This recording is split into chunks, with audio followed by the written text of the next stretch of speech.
Assalamualaikum warahmatullahi wabarakatuh. Halo mahasiswa, kembali lagi bersama kami podcast HMPS Hukum Bisnis. Bersama saya Ade Echa. Kali ini saya dengan Bapak Wakil Dekan 1 Fakultas Syariah, Bapak Dr. Agus Fahrina MSI, yang akan menemani kalian pada 1 jam ke depan untuk mengupas hangat tentang kurikulum OBE. Assalamualaikum Bapak, bagaimana kabarnya Pak? Alhamdulillah, baik, sehat. Nah, terima kasih Pak, kami ucapkan atas kesediaannya dan waktu yang Bapak luangkan untuk menghadiri acara podcast hari ini. Pak, di sini kami HMPS Hukum Bisnis itu menghimpun banyak pertanyaan dari teman-teman UIN 2025 yang sudah menerima kurikulum OBE sebagai metode pembelajarannya. Nah, yang seperti kita ketahui bersama Pak, bahwa kurikulum OBE ini adalah kurikulum yang diberlakukan secara bertahap sejak adanya kebijakan Merdeka Belajar Kampus Merdeka dengan penguatan Permendikbudristek nomor 53 tahun 2023 dan panduan tahun 2024. Kurikulum OBE ini mulai diimplementasikan tahun 2025-2026 dan 2026-2027. Masih sangat baru dan fresh sekali. Sehingga banyak dari kami mahasiswa yang masih bingung dengan apa sih kurikulum OBE itu. Ya, yang pertama ya, saya koreksi dulu. Permendiktinya itu yang Anda sebutkan tadi sudah tidak berlaku. Anda sebutkan tadi Permendikti kan nomor 53 tahun 2023. Sekarang itu yang berlaku adalah Permendikti Saintek nomor 39 tahun 2025 tentang penjaminan mutu pendidikan tinggi. Di dalamnya juga mengatur tentang kurikulum OBE. Kalau yang sebelumnya 53 itu kan Merdeka Belajar. Nah, ini OBE, jadi Outcome Based Education. Kurikulum Outcome Based Education ini adalah kurikulum yang berorientasi kepada hasil belajarnya kayak apa begitu, bukan materi yang disampaikan. Jadi ketika prodi itu membuat kurikulum, maka prodi itu akan menerima masukan-masukan dari masyarakat ataupun dari stakeholder, pihak yang berkepentingan, mulai masyarakat, kemudian industri, kemudian perusahaan, kira-kira begitu. Profil lulusan seperti apa yang mereka butuhkan. Contoh misalkan hukum bisnis. Anda ini kan hukum bisnis. Hukum bisnis itu kira-kira profil lulusannya seperti apa. Nah, di antara kemarin sudah dirumuskan terkait dengan kurikulum OBE hukum bisnis, profil lulusannya adalah 1 sebagai praktisi dan penegak hukum. Praktisi di sini adalah praktisi hukum bisnis, baik melalui jalur litigasi dan non litigasi. Kalau litigasi ya di pengadilan, kalau non litigasi itu di luar pengadilan. Di luar pengadilan bisa jadi arbiter, bisa jadi mediator, bisa jadi yang lain yang di luar pengadilan itu. Nah, kemudian sebagai penegak hukum ya bisa sebagai aparat penegak hukum. Kemudian profil yang kedua adalah sebagai legal corporate and governance. Legal corporate and governance ini adalah sebagai tenaga ahli di bidang hukum di perusahaan corporate, governance adalah di pemerintahan. Kemudian yang ketiga itu adalah sebagai konsultan, konsultasi hukum. Jadi nanti harapannya profil lulusan dari hukum bisnis adalah bisa memberikan konsultasi-konsultasi hukum bagi pihak-pihak perusahaan ataupun masyarakat yang membutuhkan terkait dengan hukum bisnis. Nah, jadi seperti itu outcome based education-nya untuk kurikulum. Ya, saya fokuskan pada hukum bisnis karena ini yang mengadakan podcast kan hukum bisnis biar lebih jelas. Seperti itu. Ya. Berarti lebih spesifik untuk menjawab perkembangan zaman ya, gitu untuk ya, lebih spesifik untuk menjawab perkembangan zaman, kebutuhan masyarakat. Jadi langsung kepada profil lulusannya seperti apa. Kurikulumnya diarahkan ke sana. Kalau dari OBE itu kan kepanjangannya Outcome Based Education, Pak. Outcome Based Ya. Education. Berarti kita ada outputnya dari apa yang sudah kita pelajari, seperti itu.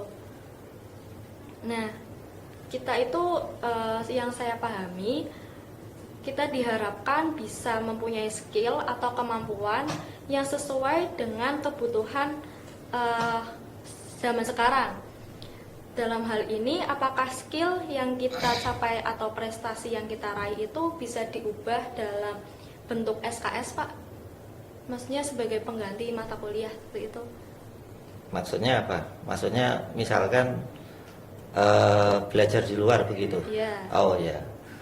Dalam kurikulum OBE yang hukum bisnis, bukan hanya hukum bisnis, di Fakultas Syariah sudah kita rancang masing-masing prodi itu kita siapkan ada 1 semester mahasiswa itu magang di luar. 1 semester itu magang di luar. Nanti magang di luar itu dikonversi menjadi nilai SKS sebanyak 22 SKS.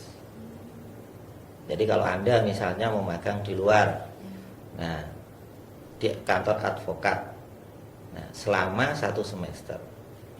Nah, itu langsung dikonversi dengan mata kuliah yang nanti nilainya sampai 22 SKS. Jadi Anda tidak perlu kuliah di UIN Gusdur, tidak perlu kuliah di kelas, akan tapi Anda langsung praktek magang di kantor advokat atau magang di peradilan, baik peradilan agama atau peradilan niaga atau peradilan negeri, peradilan umum itu. Nah, di situ nanti akan dikonversi itu. Sudah kita rancang seperti itu. Itu bukan hanya hukum bisnis, hukum ekonomi syariah juga, hukum tata negara juga. Kemudian hukum keluarga Islam juga.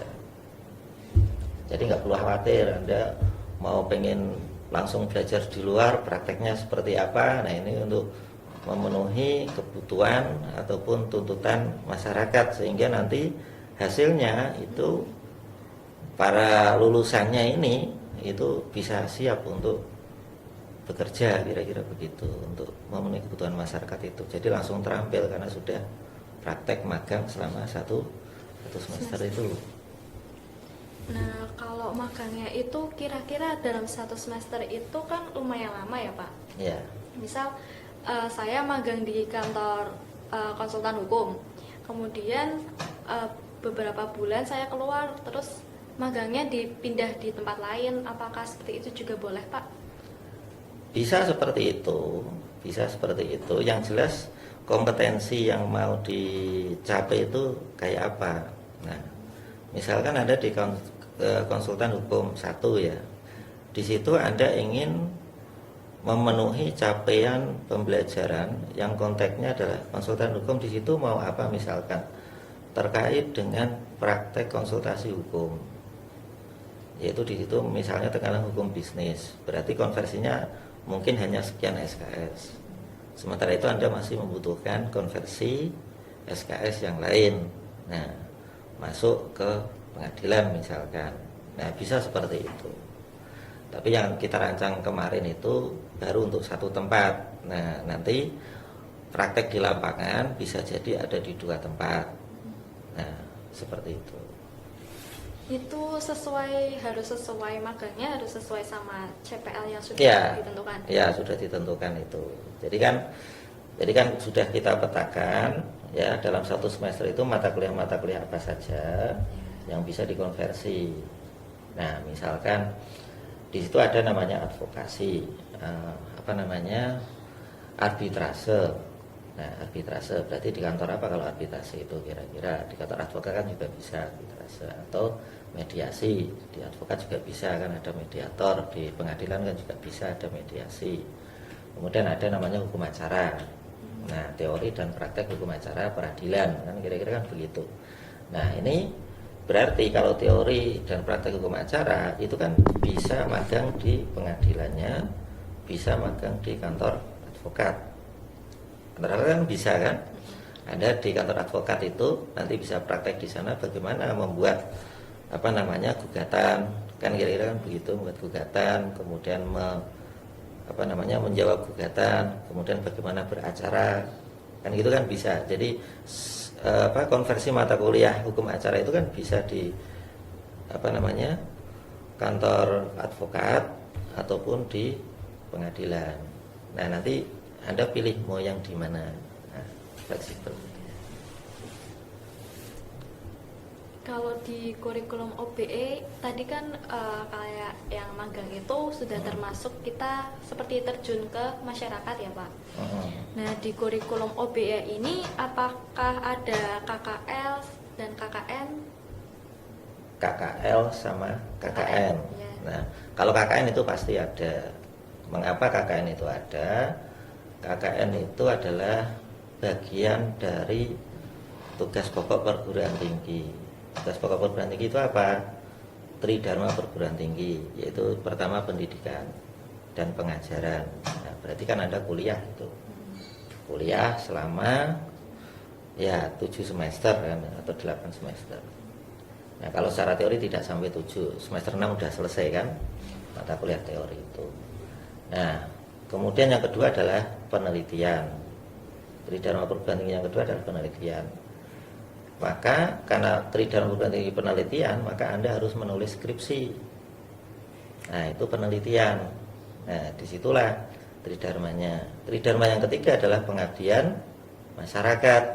Pengabdian masyarakat bentuknya apa? Kuliah kerja nyata, KKN itu. Nah, itu namanya kuliah kerja nyata. Nah, kalau KKL itu sedang kita kaji ulang. Selama ini KKL itu kan hanya kunjungan kan, kira-kira gitu kan. Hanya kunjungan dalam paling hanya berapa jam. Ya kalau durasi waktunya menerima materi itu ya paling 1 jam kan kira-kira. Itu kemudian keliling lihat-lihat. Nah, kemudian pulang. Nah, ini sedang kita kaji, bentuk KKL seperti itu akan dikaji dalam bentuk yang lain. Dalam bentuk yang lain seperti itu. Jadi namanya sekarang itu sudah diubah Domestic Student Mobility. Nah, Domestic Student Mobility, namanya Domestic Student Mobility. Apa bedanya KKL dengan Domestic Student Mobility? Kalau Domestic Student Mobility itu lebih berorientasi pada bagaimana mahasiswa itu melakukan salah satu dari tridharma ini di tempat kunjungan itu. Nah, salah satunya apa? Nah, bisa jadi penelitian. Anda di sana itu meneliti, kunjungan di sana, gitu, melakukan penelitian, kemudian membuat laporan penelitian. Nah, itu satu. Itu penelitian. Penelitian yang lain bentuknya bisa dalam bentuk presentasi. Anda di sana presentasi terkait dengan hasil penelitian Anda. Nah, itu namanya student mobility seperti itu. Nah, kemudian ada lagi bisa jadi dalam bentuk pengabdian masyarakat. Anda kunjungan ke sana melakukan pengabdian masyarakat. Itu namanya student mobility seperti itu. Nah, selama ini student mobility itu dimobilisir oleh kantor International Office. Namanya International Student Mobility. Anda belum kenal kan? Anda baru semester 2 ya. International Student Mobility. Nah, dalam International Student Mobility ini nanti akan disaring siapa yang berhak untuk ikut International Student Mobility. Kemana International Student Mobility? Nah, yang sudah berlaku kemarin itu di Bangkok, di Thailand. Anda berangkat ke sana. Berangkat ke sana untuk apa? Presentasi hasil tulisannya. Nah, seperti itu. Tapi ISM ini tidak masuk di dalam kurikulum. Nah, tidak masuk dalam kurikulum. Ini masuk dari bagian pengembangan skill mahasiswa. Bahasanya soft skill. Paham ya, soft skill. Soft skill itu bukan kurikulum. Soft skill itu kemampuan yang di luar kurikulum itu. Nah, itu di antara kajian-kajian terkait dengan KKL tadi. Nah, seperti itu. Berarti kalau nanti kita ikut yang presentasi di luar negeri itu emang ada penjaringannya Pak dari UIN? Ada penjaringannya, maka Anda siapkan.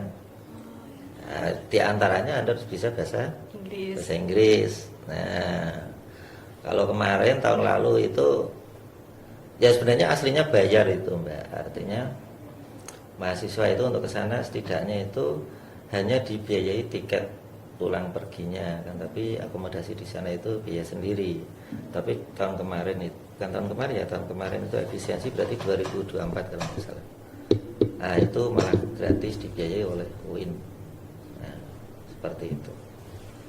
Itu untuk satu prodi aja atau semua prodi Semua. di UIN itu bisa? Di UIN bisa. Jadi seleksinya se-UIN itu kalau internasional student mobility. Nah, di Fakultas Syariah kita memang menganggarkan internasional student mobility tahun ini. Nah, cuman karena ada efisiensi itu kayaknya tidak memungkinkan. Nah, sebab instruksi dari presiden kan tidak boleh ke luar negeri. Jadi ya kemungkinan itu akan direvisi. Nah, kira-kira begitu. Jadi tidak tahu apakah tahun ini itu bisa atau tidak, karena kenyataannya tahun 2025 kemarin tidak bisa. Yang bisa adalah 2024 sebelum efisiensi. Baik, Pak. Itu ya, kalau yang internasional loh ya, karena ini kaitannya dengan anggaran negara. Kalau yang nasional gitu ada juga nggak Pak? Ada nasional, namanya Domestic Student Mobility. Nah, Domestic Student Mobility kalau di Fakultas Syariah itu ya KKL itu. KKL itu yang kalau Anda belum ya, yang sudah kan itu yang HTN kemarin ya baru saja ke Jakarta itu, kemudian HES itu minggu depan kalau tidak salah atau 2 minggu lagi itu ke Bali, ke Jawa Timur sama Bali, kemudian HKI itu ke Jakarta kalau tidak salah di bulan Juni. Nah, itu Domestic Student Mobility. Selama di sana itu mahasiswa berapa hari Pak tinggalnya? Ya kalau yang ada sekarang yang sedang berjalan itu ya 3 hari, 1 hari perjalanan kira-kira kan begitu. 1 hari perjalanan, kemudian di lokasi 1 hari, kemudian 1 hari itu ya pasti ada wisatanya kan, biasanya kan biar nggak sepaneng kan kira-kira begitu, kemudian baru pulang ya. Setidaknya nginapnya berarti 1 malam kalau nggak salah, berarti nginapnya 1 malam.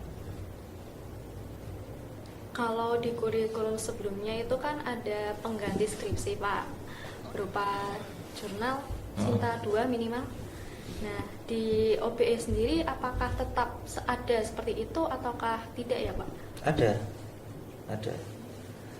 Fakultas Syariah sudah bikin aturan pedoman tugas akhir, penulisan tugas akhir itu yang terbaru.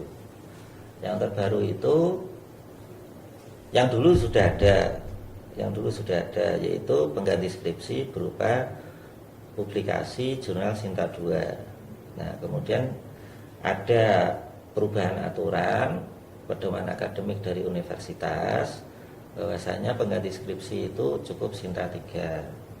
Karena adanya perubahan aturan ini, maka Fakultas Syariah kemudian membuat pedoman penulisan tugas akhir yang baru, yang di dalamnya adalah diantaranya tadi sebagai pengganti skripsi itu adalah publikasi artikel di jurnal Sinta 3. Ya begitu. Kalau kayak gitu, apakah dari UIN memfasilitasi kami untuk mempublikasikan Pak?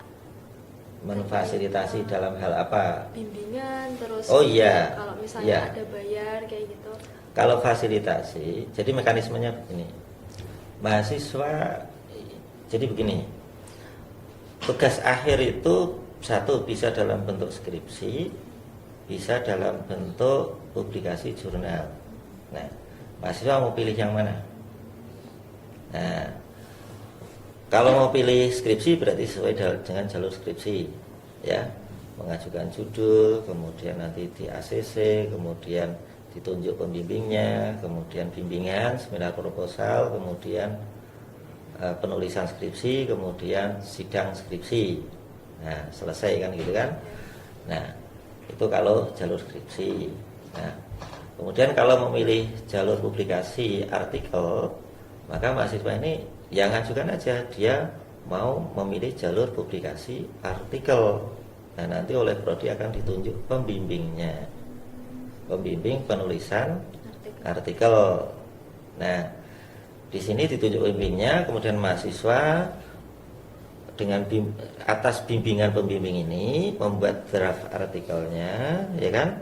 Draft artikel sudah jadi, nah itu dipresentasikan, diseminarkan, ya, kayak semacam seminar proposal kalau di dalam skripsi itu. Tujuannya apa? Supaya dapat masukan-masukan.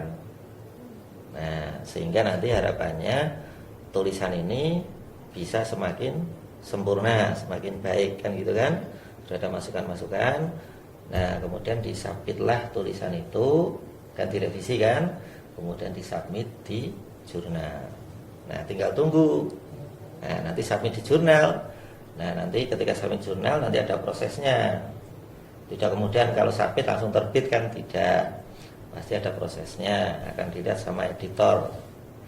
Apakah artikel Anda itu, pertama biasanya editor itu akan melihat apakah artikel Anda itu sesuai dengan scope dari jurnal tersebut, ya kan? Kalau sesuai, kemudian apakah menarik temanya? Nah, kalau menarik berarti oke, lanjut. Biasanya ada catatan untuk revisi. Itu pasti biasanya itu, nggak mungkin nggak revisi. Nah, disinilah mahasiswa bersama pembimbing akan melakukan revisi-revisi itu. Mahasiswa melakukan revisi atas bimbingan dari pembimbing ini. Nah, revisi dijalani, nah, biasanya 1 atau 2 kali. Nah, kemudian terbit. Nah, mahasiswa ini lulus. Nah, tidak perlu yang namanya skripsi. Nah, begitu terbit, nah ini perlu presentasi lagi. Hanya presentasi saja, sudah pasti lulus karena sudah terbit. Nah, ini hanya presentasi untuk mengkonfirmasi kedalaman penguasaan dari mahasiswa tersebut terhadap materi yang dia tulis. Hanya itu aja. Bapak, saya pernah mendengar bahwa di kurikulum OBE ini kita bebas mau mengambil mata kuliah di mana saja, asalkan masih relevan dengan prodi kita. Apakah hal tersebut benar, Pak? Ya, enggak sepenuhnya benar. Enggak sepenuhnya benar. Jadi bahasanya begini. Kurikulum yang kita buat itu adalah kurikulum outcome based learning. Dengan ada kesempatan belajar di luar perguruan tinggi. Kan gitu. Nah, belajar di luar perguruan tinggi ini itu kita programkan tadi dalam bentuk magang 1 semester itu. Nah, dalam bentuk magang 1 semester. Nah, di antara itu memang ada kurikulum yang lama itu, kurikulum MBKM namanya. Ini yang MBKM ya, saya jelaskan yang MBKM, bukan yang OBE ya. Siap. Kalau yang MBKM itu ada namanya mahasiswa bisa belajar di perguruan tinggi lain. Itu MBKM. Yang kurikulum MBKM, kurikulum sebelumnya. Jadi ada mahasiswa kita dari Fakultas Syariah UIN Gus Dur ini kuliahnya di UIN Jogja.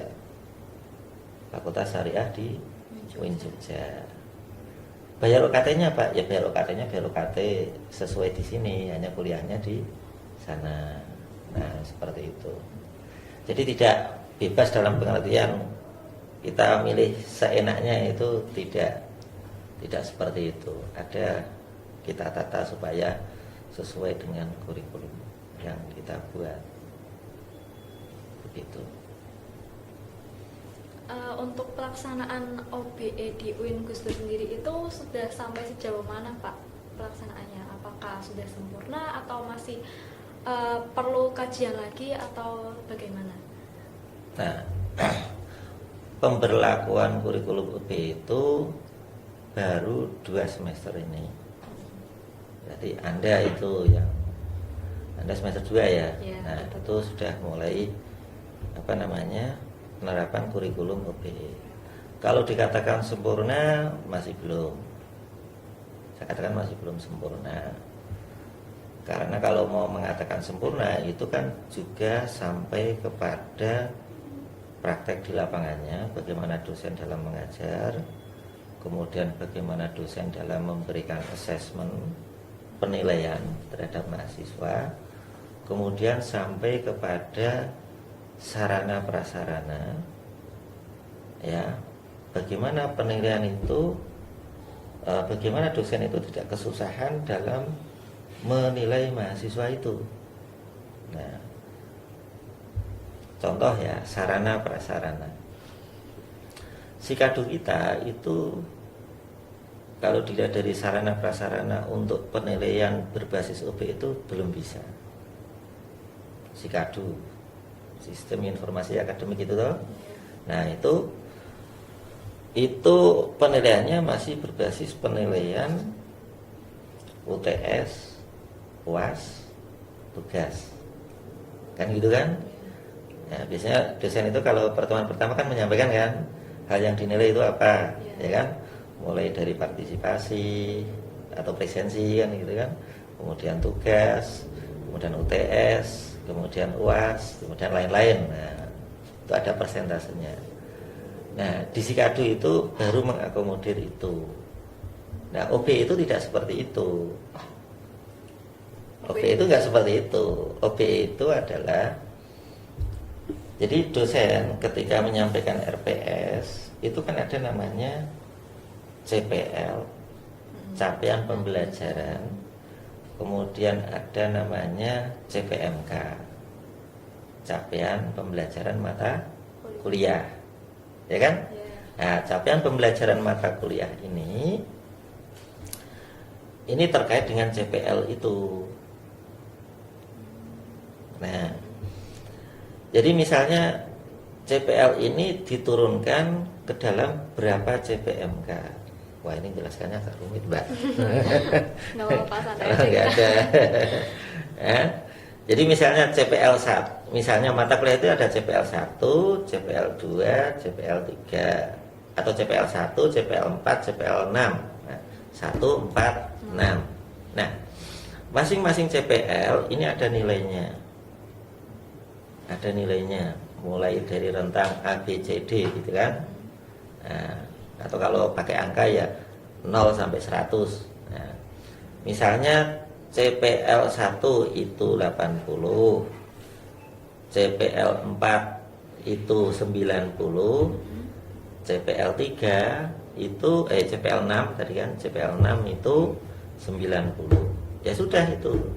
CPL 8, CPL 1, 4, 6, 80, 90, 90. Nah, itu harus terrekod dalam penilaian Anda. Ya. Kemudian mata kuliah lain. Nah, mata kuliah lain juga sama. CPL-nya CPL berapa saja. Nah, nanti akan ada namanya transkrip tersendiri terhadap CPL itu, yang nanti akan merujuk kepada profil lulusan. Nah, nanti akan terlihat profil lulusan Anda itu kecenderungannya apakah sebagai satu tadi praktisi dan penegak hukum, kecenderungannya ke sana, ataukah kecenderungannya sebagai legal corporate dan governance, atau kecenderungannya sebagai konsultan hukum.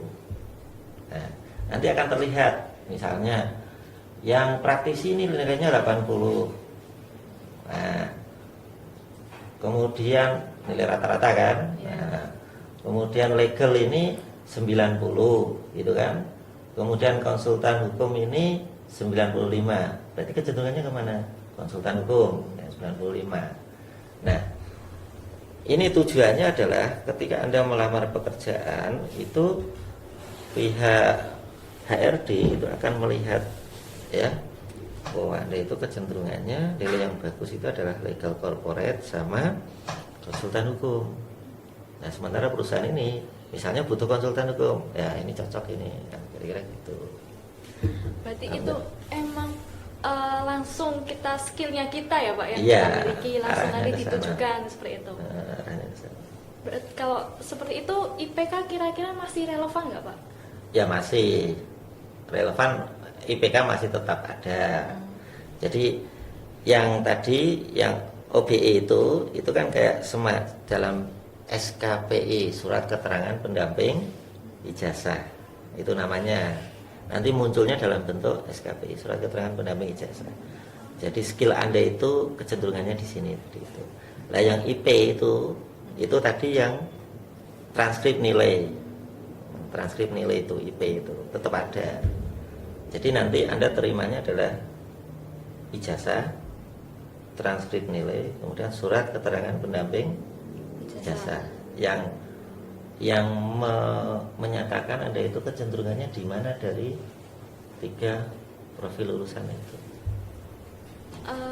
Kira-kira ada ininya nggak Pak yang diperinci lebih dalam lagi, misal skill saya ada di konsultan kayak gitu, pasti kan ada kayak skill lain yang mendukung gitu supaya maksudnya yang cenderung ke konsultan itu biasanya kan ditopang oleh skill-skill tertentu. Iya. Nah itu lebih diperinci lagi nggak Pak di penilaian OBE ini? Ya nanti ada rinciannya, Jadi kan ada rinciannya nanti kan itu kan ada rata-ratanya kan. Iya. Rata-rata itu kan berarti kan muncul dari JPL dari mata kuliah itu tadi. Kemudian nanti muncul itu. Berarti itu biar nanti lebih spesifik gitu Lebih ya Pak? spesifik, dan juga nanti juga ada SKPI yang lain kira-kira begitu yang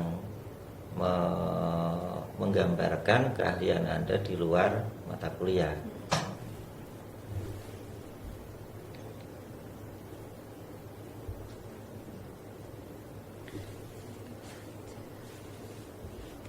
Untuk pertanyaan selanjutnya Pak, sehubungan dengan penerapan kurikulum OBE yang berbeda dari kurikulum sebelumnya, kami itu sering mengalami beberapa kendala Pak, khususnya dalam pemilihan mata kuliah seperti waktu input KRS kemarin. Ya. Perbedaan ini itu menyebabkan kami tidak dapat sepenuhnya mengandalkan informasi dari kakak tingkat karena berbeda kurikulum juga.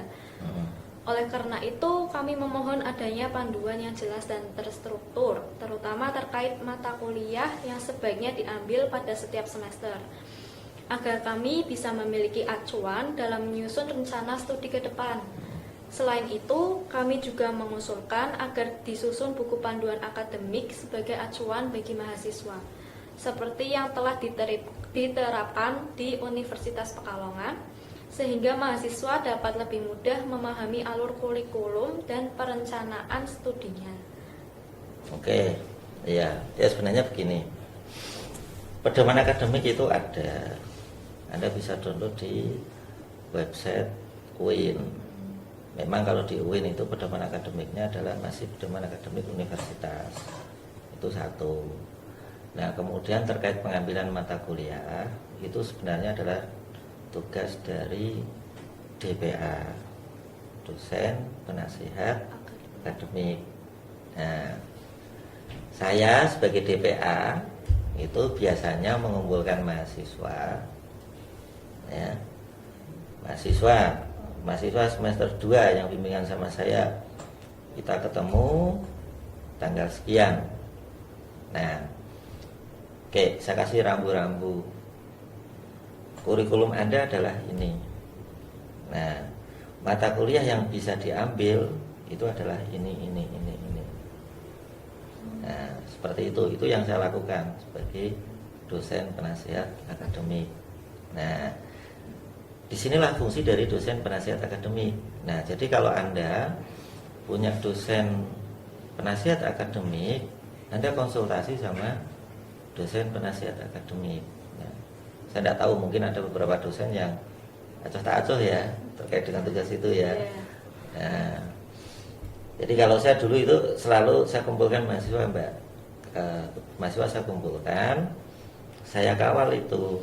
Kenapa? Ada mata kuliah syarat, ada mata kuliah kosarat. Mata kuliah kosarat ada mata kuliah syarat, prasarat dan kosarat. Prasarat itu mata kuliah harus diambil dulu untuk mengambil mata kuliah kosarat, mata kuliah berikutnya. Nah, biasanya itu saya akan melihat mahasiswa, oke, Anda yang bisa memiliki jatah mengambil 24 SKS atau 20 SKS, kalau semester 2 kan 20 ya. Nah, itu berarti tidak ada mata kuliah yang ditinggal, semuanya kan diambil. Nah, jadi kan tidak ada problem, kan gitu kan? Tidak ada problem karena mata kuliahnya itu jelas. Nah, yang problem adalah mahasiswa yang jatahnya dia tidak boleh ngambil 20, tapi jatahnya 20, kan kira-kira gitu. Nah, berarti mata kuliah apa yang bisa ditinggal? Kan gitu kan? Mahasiswa ini kan bingung kan? Nah, ini saya kan, ini saya jatahnya 18, tapi ini apa yang ditawarkan 20, berarti mata kuliah apa yang harus saya tinggal? Kan gitu kan? Nah, ini tanyanya sama dosen penasihat akademik atau dosen wali. Nah, itu biasanya saya arahkan, ini Mbak atau Mas, nah, mata kuliah yang bisa Anda tinggal adalah bukan mata kuliah prasyarat. Nah, misalnya mata kuliah universitas itu bisa ditinggal lah. Mata kuliah universitas itu seperti bahasa Indonesia, PKN atau MSI ya, metode studi Islam, yang bukan mata kuliah prasyarat, mata kuliah yang sifatnya umum. Pasti saya kasih catatan itu. Nah, ini mata kuliah ini untuk semester ini, semester 2 mata kuliah yang bisa ditinggal ini. Kemudian yang untuk semester 4 mata kuliah yang bisa ditinggal ini. Untuk yang semester 6 mata kuliah yang bisa ditinggal ini. Saya biasanya begitu. Nah, ini tugasnya dosen wali ya. Nah, jadi Anda, saya harapkan Anda harus aktif ya pada dosen wali ketika mau mengambil mata kuliah. Nah, kalau ya, karena kita nggak tahu dosen itu karakternya kan beragam ya, beragam banyak. Nah, ada download kurikulum yang ada di website satu. Kalau Anda masih kesulitan, coba tanya ke prodi, kan gitu kan, sebaran mata kuliah per semester, kan itu kan ada. Nah, seperti itu. Nah, untuk tadi Pak, sebaran mata kuliah per semester, sejauh ini di hukum bisnis sendiri juga belum ada buku panduan prodinya Pak. Makanya kami itu kurikulumnya merasa tidak tahu mata kuliah apa yang sebenarnya itu sudah dirancang oleh universitas untuk kita ambil.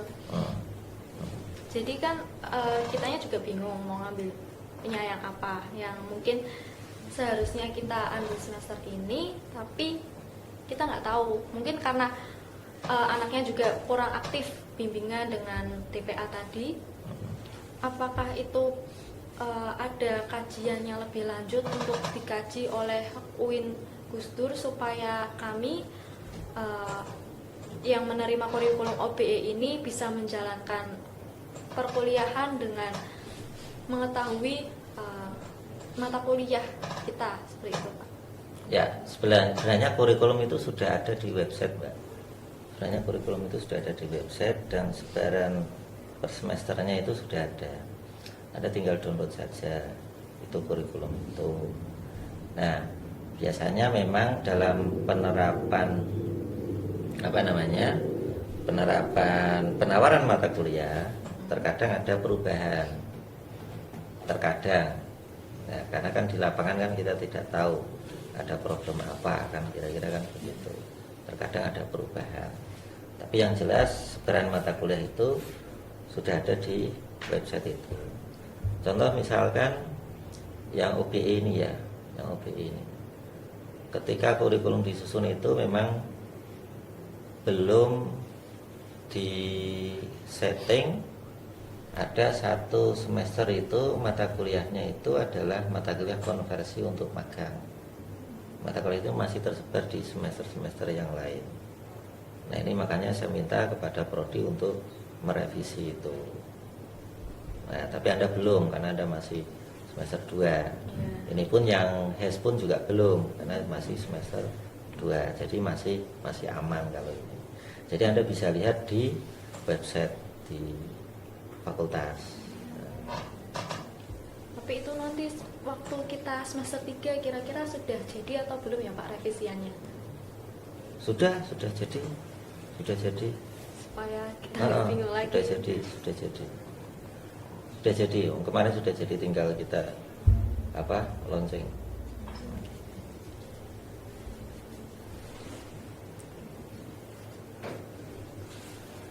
Kemudian terkait seperti tadi Pak, penilaian OBE dan juga buku panduan, itu yang saya baca, OBE itu memiliki multi kriteria, yang yaitu knowledge atau pengetahuan dan skill atau keahlian. Dan yang harus dilakukan antara lain, yang pertama, menjelaskan kepada dosen dan mahasiswa bahwa penilaian bukan hanya penugasan pengetahuan, tetapi juga keahlian. Yang kedua, dosen mengajar bukan hanya menyelesaikan pengetahuan, tetapi juga keahlian untuk masing-masing mahasiswa. Dan yang terakhir, penilaian berdasarkan penguasaan pengetahuan dan keahlian. Namun di sini Pak realitanya, di kampus kita belum ada sosialisasi untuk menyampaikan hal tersebut agar mahasiswa memahami apa itu OBE secara benar-benar mendalam dan tentang kendala yang sebelumnya sudah saya tanyakan tadi. Iya. Nah, berarti perlu sosialisasi ke mahasiswa ya. Nah, tapi yang jelas begini, bagaimana praktek di lapangan? Kan kira-kira begitu. Ketika dosen mengajarkan satu mata kuliah, tadi kan ada namanya knowledge, ada namanya skill. Betul, Pak. Nah, satu knowledge itu adalah pengetahuan. Nah, misal saya ini kan dosen fikih muamalah, kira-kira. Nah, saya mengajarkan pengetahuan tentang fikih muamalah. Bagaimana akad-akad yang ada di dalam fikih muamalah, mulai dari akad jual beli, kemudian akad salam, akad istisna dan lain sebagainya. Kalau dari sisi pengetahuan, knowledge, itu maka disampaikan materi itu.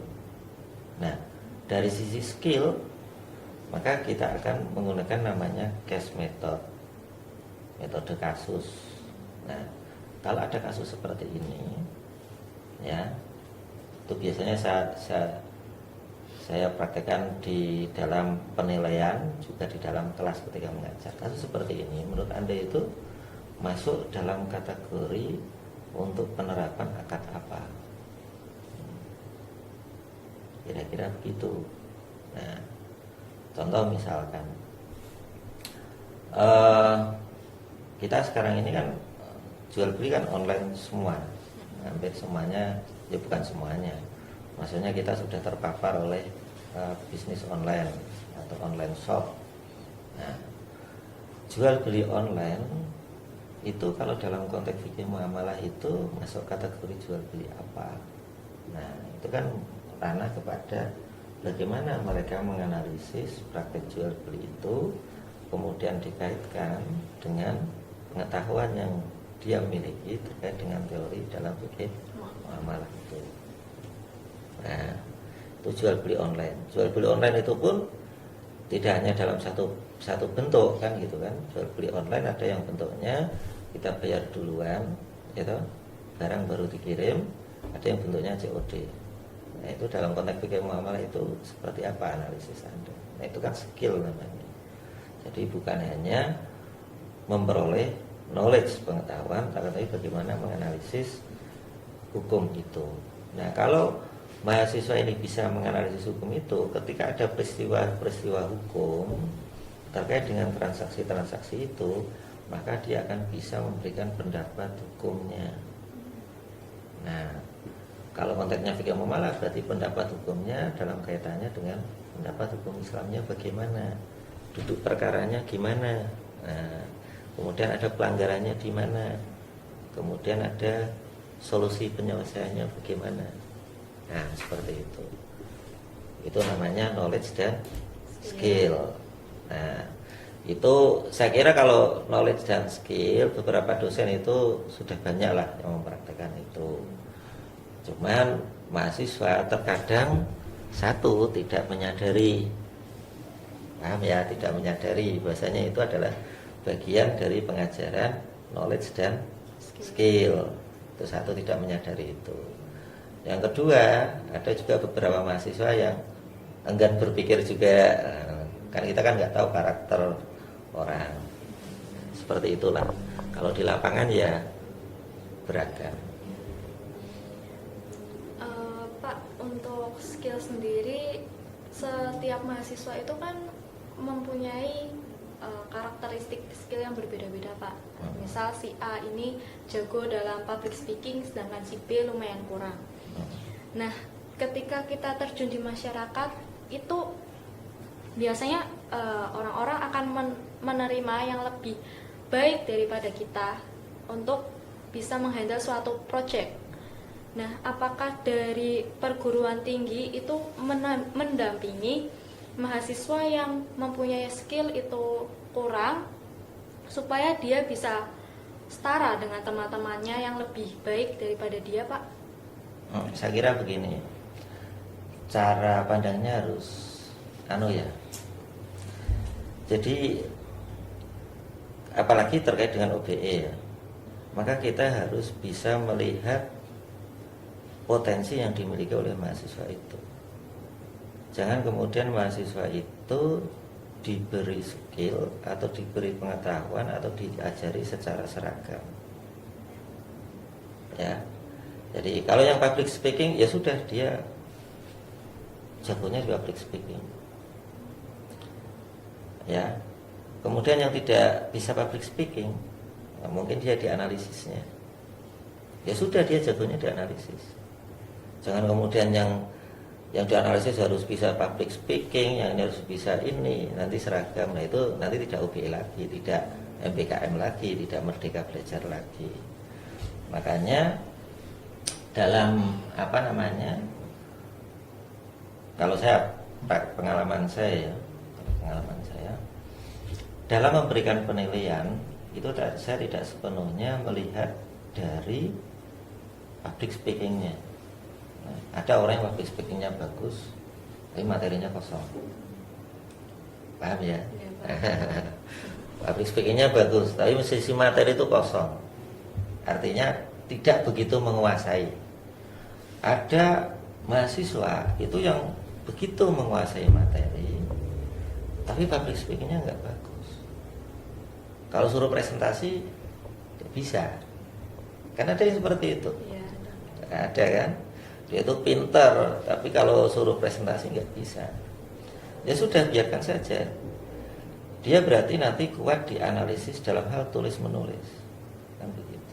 Sama dosen juga begitu.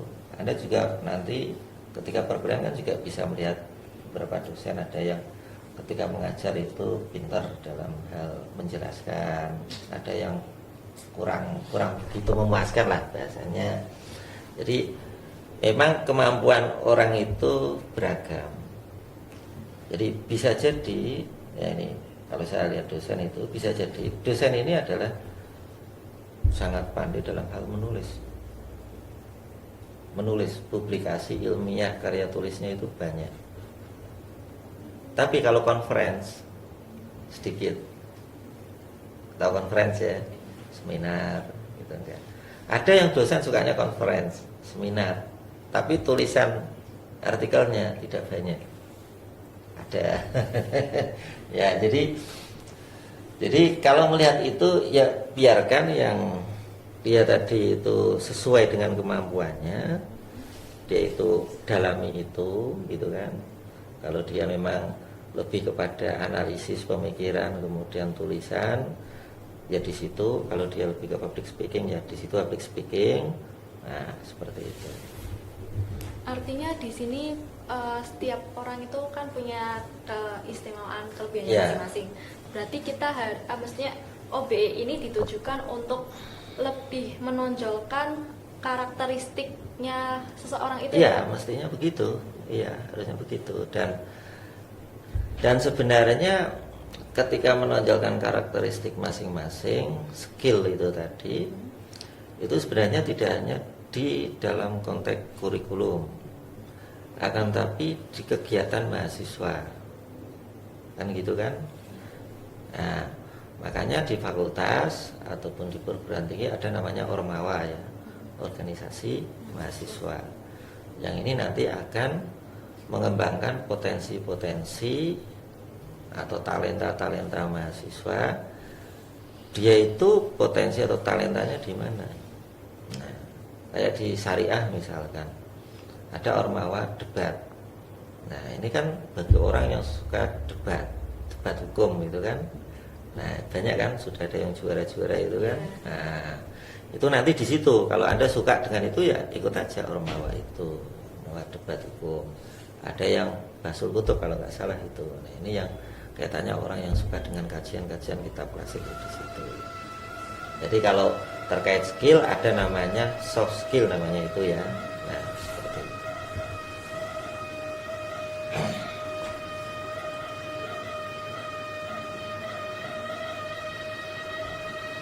Untuk ini Pak, masih banyak dari kalangan mahasiswa itu yang sudah Bapak jelaskan di awal bahwa 20 SKS itu sudah ada aturannya.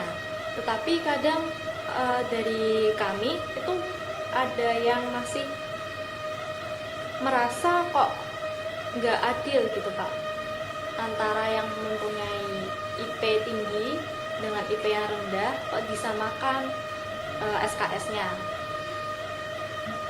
Nah, hal ini itu menimbulkan banyak pertanyaan bagi kami Pak. Kenapa kok 20 SKS? Padahal IP kami itu memenuhi syarat. Apakah 20 SKS ini bisa mempengaruhi durasi kuliah? Oke, ya baik, saya jelaskan dulu. Dasar dari pemberlakuan 20 SKS untuk semester 1 dan semester 2 itu adalah Permendikti Saintek nomor 39 tahun 2025. Nah, itu maksimal adalah 20 SKS. Apakah itu berpengaruh terhadap durasi? Saya kira tidak berpengaruh. Karena apa? Kurikulum Anda itu kan hanya 144 SKS. 144 SKS itu kalau kita ngitung per SKS-nya 20 saja, 20 ya, 20 berarti 144 dibagi 20 itu kan 7 semester, 8 semester lah. 7 semester itu kan 140, masih ada 4 SKS 4 SKS di semester 8. Nah, 144 itu sudah termasuk skripsi, sudah termasuk KKN, sudah termasuk PPL. Jadi tidak perlu khawatir terkait dengan durasi itu sudah diperhitungkan. Jadi itu tadi pertama itu. Nah, kemudian di semester 3 baru Anda bisa mengambil 24 kalau memenuhi 24. Sebab aturan dari Permendikti Saintek ya baru setelah semester 3 itu maksimal 24 SKS. Nah, jadi kita mengikuti aturan itu. Jadi tidak perlu khawatir terkait dengan durasi itu. Dan juga perlu dipahami bahwa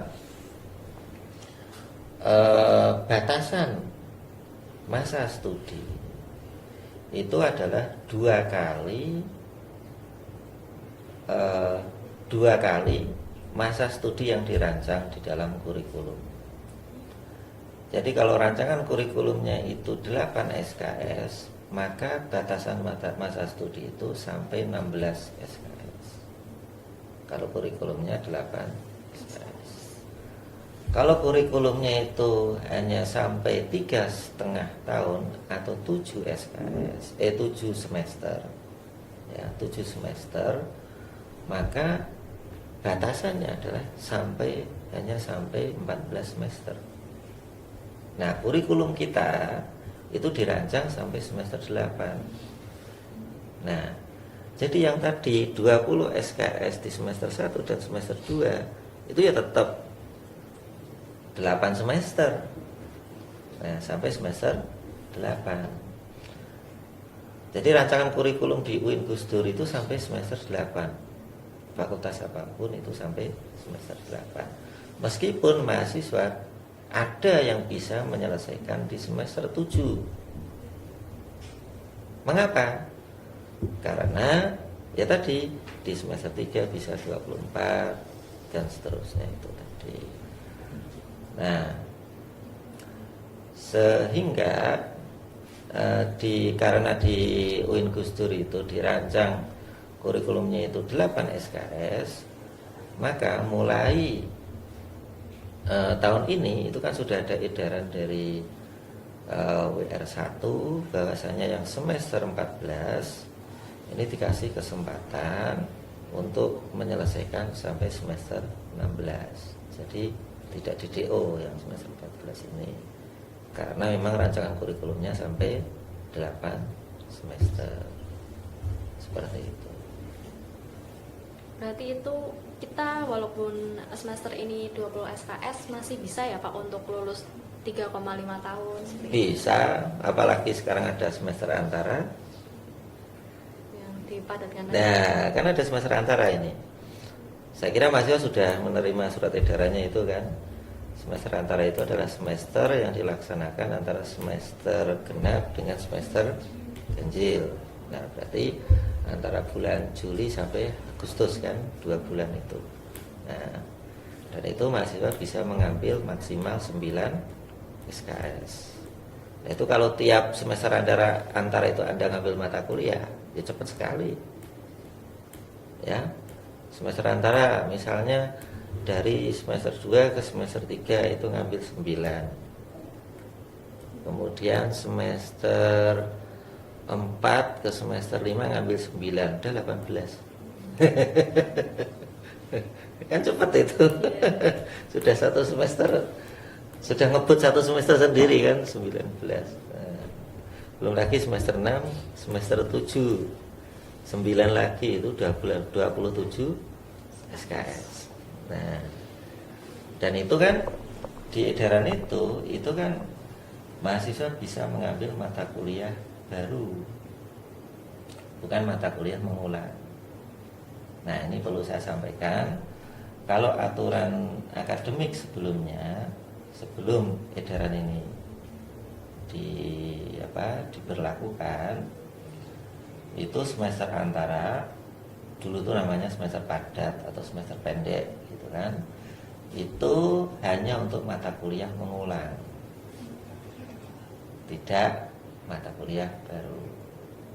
Nah, sehingga kalau dulu itu tidak bisa mempercepat ya, tidak bisa mempercepat masa studi. Kalau sekarang itu boleh mengambil mata kuliah baru dengan ketentuan mata kuliah baru ini adalah mata kuliah teori, bukan mata kuliah praktek.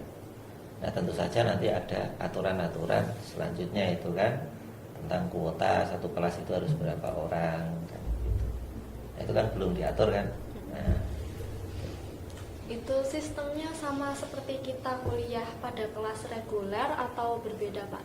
Sama.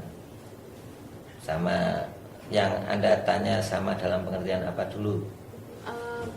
Kalau kita di kelas reguler ini kan ada UTS, UAS seperti itu Pak. Nah, di semester antara ini apakah sama sistemnya atau berbeda? Sama.